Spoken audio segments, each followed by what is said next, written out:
স্বাধীনতা দিবসের আগের দিন অর্থাৎ 14 আগস্ট বৃহস্পতিবার কাঞ্চনপুর মহকুমার ভাঙমুন থেকে গ্রেপ্তার করা হয়েছিল দুই জঙ্গিকে। বিষয়টি নিয়ে শুক্রবার প্রতিক্রিয়া দিয়েছেন মুখ্যমন্ত্রী ডাক্তার মানিক সাহা।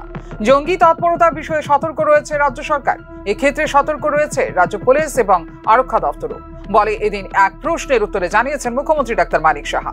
গ্রেপ্তার হওয়া জঙ্গিদের জিজ্ঞাসাবাদ করে আরও তথ্য সংগ্রহ করা হবে বলে জানিয়েছেন মুখ্যমন্ত্রী।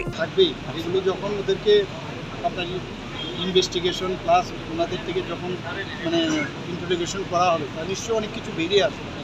সেটা তো এখন এই মুহূর্তে বলা যাবে না কারা এর সাথে যুক্ত। সামনে তো আমাদের সশস্ত্র জেলা পরিষদের নির্বাচন হবে, তো তার আগে কি রাজ্যকে আবার চাইছে যে এটা মনে করি না? এগুলো তো আপনার বহুদিন ধরে এই ধরনের ধারাবাহিকতা তো ওদের আছেই। পাকিস্তানের মতো কিন্তু ওরা এই ধরনের কাজ করে যায়। আচ্ছা, আমরা সতর্ক আছি এবং আমি আশা করি যে এইগুলো খুব বেশি একটা সাহস পাবে না আগামী দিন করার। তবে আমরা সবসময় সজাগ থাকতে হবে, কখন কী হবে হতেই পারে, কিন্তু হওয়ার আগে এবার কিন্তু আমরা সেটা করব। আচ্ছা, তো এদের বিরুদ্ধে আপনি কি বলবেন? এগুলো তো এখন কিছু বলা যাবে না, সমস্ত রিপোর্ট আসুক। আচ্ছা, এবং শক্তভাবে তার মোকাবেলা করা হবে। গ্রেপ্তার হওয়া জঙ্গিদের ব্যাপক নাশকতার পরিকল্পনা ছিল বলেও জানিয়েছেন মুখ্যমন্ত্রী ডাক্তার মানিক সাহা।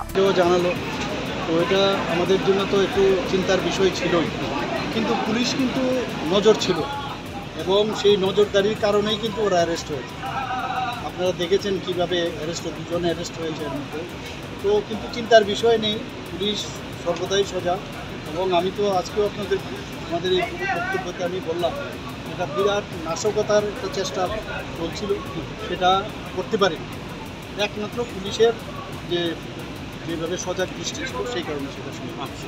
তো উল্লেখ করা যেতে পারে স্বাধীনতা দিবসের কয়েক ঘন্টা আগে বড় সড় জঙ্গি হামলা থেকে রক্ষা পায় উত্তর জেলার কাঞ্চনপুর। উচ্চ ক্ষমতা সম্পন্ন বিস্ফোরক ও অস্ত্র সহ গ্রেপ্তার করা হয় রাজ্যের নবগঠিত জঙ্গি সংগঠন ত্রিপুরা ইউনাইটেড ন্যাশনাল ফ্রন্টের 2 সদস্যকে।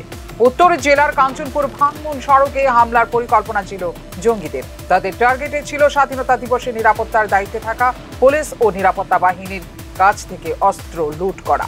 ধৃত জঙ্গিরা হলো ধনঞ্জয় রিয়াং, বাড়ি আসামের হাইলাকান্দি, ও সদাই নন্দ রিয়াং, বাড়ি দামছড়ার কাসকো এলাকায়। ভাঙমুন থানা এলাকার ইভেন লজের সামনে থেকে আটক করা হয় জঙ্গিদের। বর্তমানে ধৃত জঙ্গিদের জোর জিজ্ঞাসাবাদ করছে পুলিশ এবং গোয়েন্দা বিভাগের আধিকারিকেরা। ব্যুরো রিপোর্ট, নিউজ নাও।